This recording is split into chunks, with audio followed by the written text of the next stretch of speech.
Dari korsleting sampai dengan overloading, kelistrikan rumah tangga bisa jadi ancaman. Lalu, bagaimana cara mengatasinya? Simak video ini sampai habis.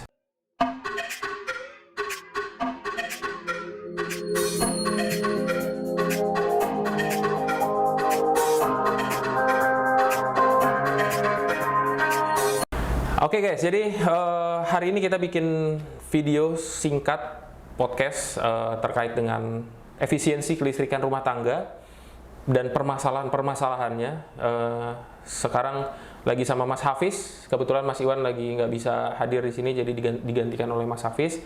Nah, seperti yang teman-teman bisa ketahui bahwa permasalahan kelistrikan tidak hanya ada di ruang industri yang besar, tapi secara tidak langsung permasalahan itu ada juga di kelistrikan rumah tangga, yang mana setiap hari kita selalu bersinggungan dengan yang namanya listrik di rumah ya Mas ya.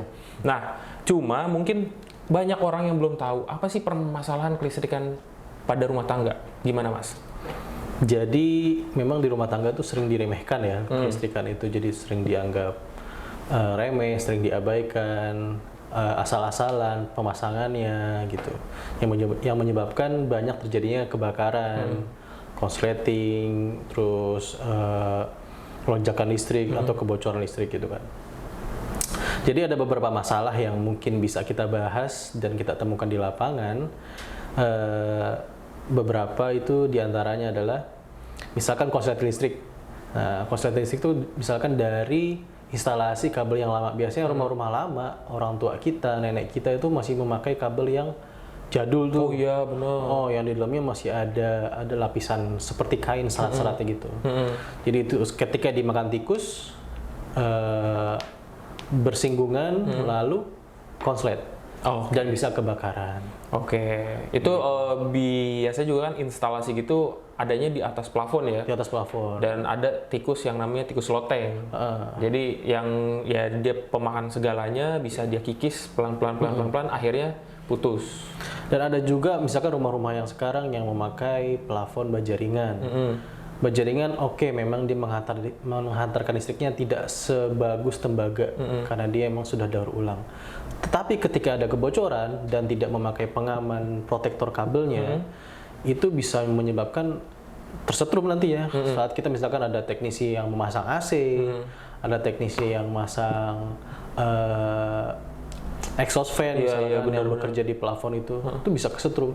Oh iya, karena emang ya sifat bajaringan kan tetap bisa menghantar ya, tapi tidak sebagus besi atau tembaga lah gitu-gitu kan. Oke, dari penjelasan yang Mas Hafiz jelaskan gitu ya, penyebabnya apa Mas? Permasalahan itu baik dari internal maupun eksternalnya. Dari segi konsleting ya? Entah itu korslet ataupun overload. Kalau overload biasanya karena kita tidak menghitung beban. Beban alat elektronik yang kita pakai. Misalkan listrik 4,5, kita beli kulkas yang 2 pintu itu yang 10 jutaan. Nah, mungkin akan terjadi overload listrik gitu kan. Atau kita pakai mixer, pakai apa tuh yang baru tuh, yang oven itu. Itu kan listriknya gede-gede tuh. Microwave. Atau listrik 4,5 kita mau pasang AC, wah itu nggak bisa tuh. Itu overload. Kita harus menghitung juga berapa daya yang akan kita pakai dan berapa daya yang kita punya. Gitu. Kita harus cermat-cermat lah dalam menghitung itu. Kalau untuk korsleting, apa penyebab internalnya? Kan kalau overload tadi tuh penyebab internalnya ya dari kitanya sendiri kan. Korsleting ya yang biasa kita temui kasusnya itu adalah kabelnya memang yang lama atau kabel yang kualitasnya rendah. Karena kita temukan kabel listrik seperti itu tapi yang warna-warni, ada yang warna hijau, merah kan, kadang kabel untuk terminal. Dan itu kita pakai untuk charger, untuk kulkas, dispenser. Wah, itu akan terjadi overheat di kabelnya gitu. Atau bisa juga kita pakai kabel yang bagus, tapi kita tumpuk-tumpuk stekernya. Kadang kan ada yang pakai T lagi. Di atas T tambahin lagi sambungan. Gitu. Itu bisa menyebabkan panas, overheat, dan beban berlebihan juga. Terus kalau untuk penyebab eksternalnya Mas? Eksternal itu bisa dari petir, hukum alam ya, grounding yang tidak bagus, begitu. That's right, benar. Terus kalau permasalahan pencurian listrik apa ada kaitannya dengan kalau efisiensi? itu efisiensi sangat pengaruh itu. Oh, pengaruh juga. Karena kadang ada listrik yang dicuri beberapa kasus belakangan ini itu tidak ketahuan sama pemiliknya. Mungkin pemiliknya sedang mudik atau sedang apa, tetangganya mencurilah listrik, menyambungkan listrik ke rumah dia. Tiba-tiba kenaikan biaya tagihan. Benar, begitu. Benar. Oke, jadi begitu ya permasalahan dan penyebab internal dan eksternal ya. Betul. Banyak banget dan itu semua orang tidak paham dan tidak menyadari bahwa permasalahan itu yang mungkin aja bisa mereka dapati apabila memang dia nggak melakukan penanggulangan atau antisipasi. Iya. Antisipasi. Untuk alat ukurnya apa sih Mas? Yang mungkin kita juga jual sih, gitu. Alat ukur yang dipakai untuk pengecekan pastinya multimeter. Kita bisa cek arus yang masuk itu sudah benar atau belum, dan kita juga bisa cek juga dengan test pen apa stop kontak yang kita pakai di rumah itu semuanya berfungsi dengan baik. Kalau misalkan ada satu yang mati saat kita tes pakai test pen, nanti kita harus cek tuh, kita matikan dulu meterannya, kita cek ternyata kabelnya putus atau lembab. Oh gitu. Jadi multimeter itu juga bisa kita gunakan untuk mengecek kondisi kelistrikan kita. Ya. Terus ada yang lain Mas, mungkin ada PQE, power quality ya? Itu untuk tingkat lanjut sih sebenarnya. Oh, oke. Ketika memang dirasakan tidak normal listrik kita, misalkan kok sering mati, kok listrik daya sekian kok nggak kuat, atau kok tagihan kok banyak sekali padahal listrik kita pemakaiannya sedikit gitu kan. Nah, kita bisa cek menggunakan PQE.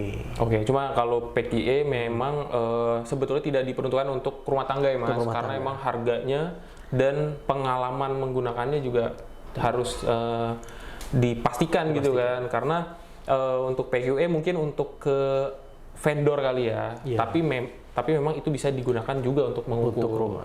Gitu. Oke, jadi ada multimeter dan ada power quality analyzer. Kita gimana nih caranya? Dari segi keamanan lah arahnya. Dari segi keamanan ya itu yang tadi kita bahas mengenai kabel yang kita gunakan sudah bersatu SNI. Alat-alat yang kita gunakan juga sudah standar, steker, stop kontak, entah kabelnya juga. Dan efisiensi kita coba dari penggunaan alat elektronik. Kalau misalkan yang dayanya besar, kita bijak-bijaklah dalam menggunakan. Gitu. Misalkan AC nggak usah nyala dari pagi sampai malam, nggak usah tuh, kita seperlunya saja. Mungkin kita bisa selingkan dengan kipas angin gitu kan. Dan kalau memang ada alat-alat elektronik yang terpasang dan tidak digunakan, itu lebih baik dilepas saja. Dilepas stekernya? Ya, dilepas. Karena itu tetap menjadi beban listrik, tetap terpakai, tetap mengalir listriknya, meskipun tidak terpakai. Listrik standby lah ya? Iya, standby. Iya tuh sering tuh Mas soalnya. Sering kan? Itu sering banget gitu. Bahkan aku pun juga sering ada elektronik yang nggak dipakai tapi tetap kecolok. Yang sering tuh charger kan? Charger ya udah, karena kita males kan, lepas udah. Yang penting soket micro USB-nya aja yang kita cabut kan gitu. Yang tadi disampaikan Mas Hafiz sebetulnya cukup jelas gitu terkait dengan permasalahan yang ada di kelistrikan rumah tangga. Aku coba untuk nge-summary nih Mas, mengesimpulkan gitu ya, bahwa yang tadi dijelaskan permasalahannya banyak sekali di korsleting. Yaitu karena adanya mungkin ya instalasi yang telah usang ya. Gitu. Contohnya ya penggunaan kabel yang tidak baik, yang tidak bersertifikat SNI, gitu kan. Terus mungkin juga karena beban berlebih, gitu kan, overload, gitu loh. Jadi contohnya ya listrik kita 900 watt, tapi kita pakai 4 AC, itu kan beban tuh, gitu kan. Itu juga ruginya di kita adalah ya ngejepret, ya kan, ngejetrek, ataupun ya tagihannya bisa melambung tinggi. Dan gitu itu juga kalau ngejepret itu bisa bikin alat-alat yang lain cepat rusak. Cepat rusak juga. Kemudian permasalahannya adalah di switch, di saklar, kalau yang kita tahu gitu ya, di stop kontak banyak banget tuh udah dicolok satu fitting, colok lagi, wah ya, itu bahaya banget. Terus yang tidak disadari juga adalah grounding. Betul. Gitu. Karena banyak banget, mungkin teman-teman di sini pernah merasakan ketika dia colok di stop kontak rumah, alat elektronik yang dia colok itu nyetrum. Nah, itu tuh sebetulnya bisa dicari tahu apakah grounding rumahnya tuh bagus atau enggak. Cuma emang untuk ngeceknya ya pakai alat sih ya, itu harus ke vendor gitu. Nggak bisa kita beli alat earth tester terus langsung itu, enggak gitu. Tapi itu memang harus menggunakan vendor. Tapi wajib juga untuk dicek sih Mas ya, karena kan ya siapa tahu emang groundingnya kurang bagus. Ya cara mengatasinya seperti apa? Nah, cara mengatasi ini sama dengan mengefisiensikan gitu. Kita untuk meningkatkan efisiensi ya dengan cara mengatasi permasalahan-permasalahan yang kita alami di kelistrikan rumah tangga kita. Contohnya ya untuk menghemat, mengefisiensi ya kita harus pakai lampu-lampu LED Mas. Gitu kan. Karena lampu LED dengan 6 watt juga udah terang banget. Beda sama lampu yang bohlam gitu ya, yang perlu watt besar baru terang gitu kan. Yang pasti sebagai keamanan agar tidak terjadi korsleting dan overload ya kita harus menggunakan perangkat listrik yang baik, dan kelemahannya listrik tuh ada di sambungan. Gitu. Jadi teman-teman pastikan setiap sambungan listrik, apalagi yang disambung menggunakan solasi, itu dipastikan solasinya terpasang dengan baik, solasinya terstandar juga. Biasanya solasi listrik tuh punya standarnya tuh kuat berapa sampai 600 volt gitu-gitu kan. Nah, itu harus diperhatikan. Jadi jangan sampai nantinya karena kita bodoh amat gitu Mas ya, kita main asal pasang sambung ya dar terus tiba-tiba ada korsleting, ada apa malah jadi kebakaran, merugikan orang lain gitu ya Mas ya. Mudah-mudahan teman-teman di sini paham, ngerti apa saja hal-hal yang teman-teman harus ketahui terkait dengan kelistrikan di rumah tangga, yang mana ya teman-teman pasti bersinggungan setiap hari terkait ini dan teman-teman harus tahu gitu. Nah, kita mencoba untuk memberikan sedikit edukasi ya Mas, biar teman-teman bisa lebih aware terkait dengan kelistrikan, karena jangan dianggap remeh, kelistrikan itu bisa jadi ancaman bahaya bagi rumah kita, bagi diri kita sendiri maupun orang lain gitu. Oke, sudah mengikuti video ini sampai habis. Terima kasih Mas Hafiz yang sudah meluangkan waktunya. Teman-teman bisa cek video-video kita sebelumnya terkait dengan kelistrikan. Kita juga ada pernah review Mas terkait alat-alat kelistrikan, baik itu di TikTok di @tridinamika_official maupun di Instagram. Teman-teman bisa cek link di bawah untuk sosmed kita. Di situ banyak sekali konten-konten kelistrikan yang mungkin teman-teman bisa lihat.